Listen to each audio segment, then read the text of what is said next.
All right, everyone, another Biden being Joe Biden moment. In other words, suffering from Alzheimer's disease, which I think is pretty evident that he does. He was giving his first interview with Kamala there in the wake of the election. And of course, just like his first appearance with Kamala Harris was a disaster and like the feed was dropping and the lights didn't come on till halfway through and there were all sorts of weird things going on. It went as expected, which is to say it didn't go well. Kamala was her usual abrasive self, but that's just Kamala being Kamala as well. But then Biden, he was queried about what would happen sort of if he and Kamala Harris ran up against each other, like if they disagree with one another's position on a key issue. And he started meandering into talking about like when he had been VP, and of course, him and Obama didn't always agree on everything. Sometimes they'd have a difference of opinion. And he tried to say, I know what he was trying to say, which is that he was trying to say that he had said to Obama that if he couldn't possibly support something really, really major and he went ahead with it anyway, that he would offer to resign and just pretend to have a disease. That's what he meant. Unfortunately, because he is mush-mouthed, incompetent, and demented, what he actually ended up intoning was that if he disagreed with Kamala Harris, he would contract a disease and resign, and that's therefore literally in the context what he said. What he meant and what he says, what he means and what he says often aren't the same thing. And this has been a problem for him for the number of years. It was never a problem in the past when they say, well, he has a stutter and he compensates for it. That's bullshit. He doesn't have a fucking stutter. Look back at years and years of speeches that he made before the Senate, even as vice president until maybe the last couple of years of his vice presidency. He's perfectly coherent, perfectly well-spoken individual, well into his latter years, well into his 70s. Only in the last couple of years has he had this problem, and only really in the last year or so, or even 6 months, has it been particularly advanced. Even when he first started out campaigning, he was more verbally coherent than he is currently. We're just going to come out and say it. He is in decline. That's not a surprise. He's 78 years old. He's elderly. 75 is the cutoff for elderly. Hell, Trump is a year away from that. Hillary Clinton's a year away from that. Half of Congress is already over that particular line, and half of SCOTUS, I think, too. We do have a problem, and we had a national discussion in 2016 about having politicians be too old. We had a discussion about, well, Hillary Clinton's about to turn 70 and Trump just did. Shouldn't we, avoid this in the future? Oh, but let's congeal behind the 77-year-old who will turn 78 before he gets sworn in. What could go wrong? Especially when the man's clearly got cognitive decline. So unfortunately, in a haze of dementia, he insinuated that if he disagreed with, the real de facto acting president, which is Kamala Harris, if he gets rigged in there, and Trump and Melania are in Georgia today to rabble-rouse some more, so I don't know, that's still ongoing. There's still been no concession, and Kamala still has not dropped her Senate seat. That's a little bit telling. I'm not sure exactly why. We'll see.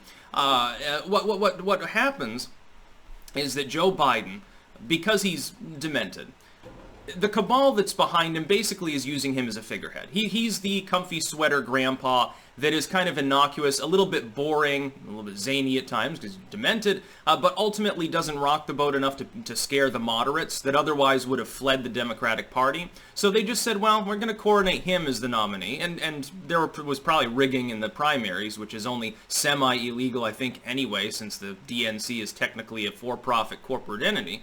And then Kamala Harris, who's the real de facto acting president, the rubber stamper, she comes in and acts like Dick Cheney. See, Kamala Harris was a great strategic choice. On the one hand, she's very easily controlled. She's already in favor of the deep state cabal stuff, so, she's not going to go up against them or anything. She's just going to do exactly what the deep state billionaires want her to do. And number two, she terrifies people, the average moderate, because the average moderate never would have supported her. She came in a distant fifth in the Democratic primaries for a reason. Just like Bernie Sanders and his communism got curb stomped, and he still pretends that it's popular, even though he managed to almost lose in New Hampshire against a dude with 2 years of political experience as the mayor of fucking South Bend. He managed to lose Iowa, where he was heavily favored against the same individual, coming in very distantly behind Biden virtually everywhere on Super Tuesday, and got completely ass-blasted.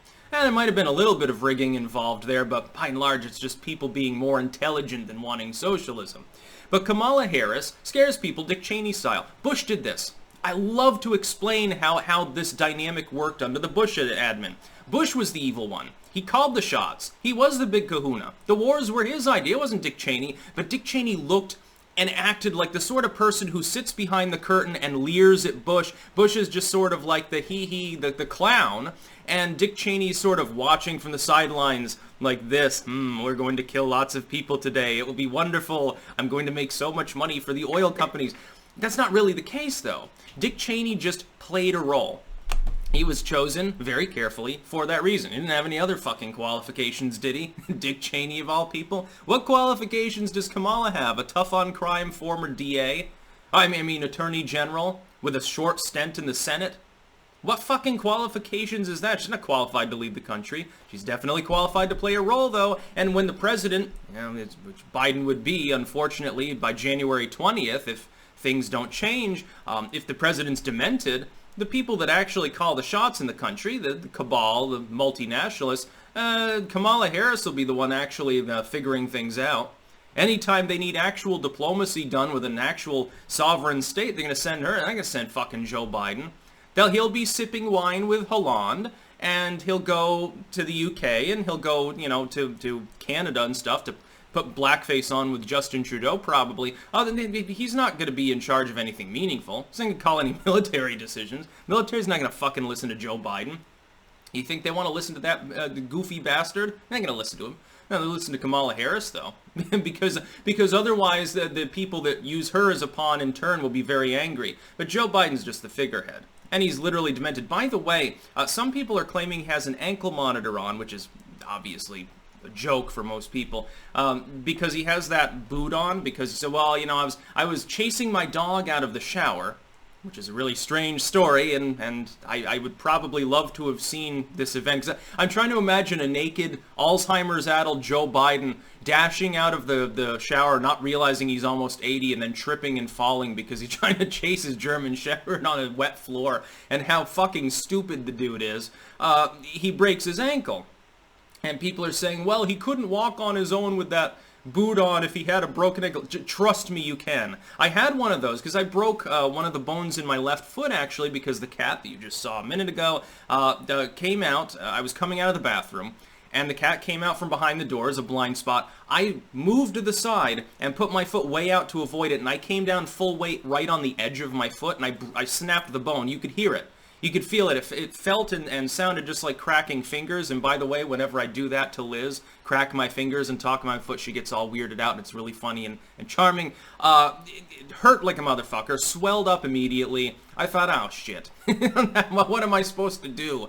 And I figured I'd need, like, crutches or a wheelchair or some shit. I was wheeling myself around in this chair, actually, for a couple of days. But then the boot came, and I put it on.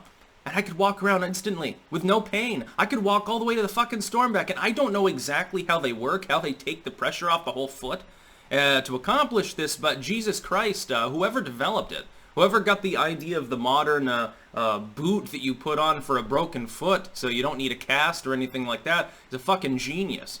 I don't even know how they work. It's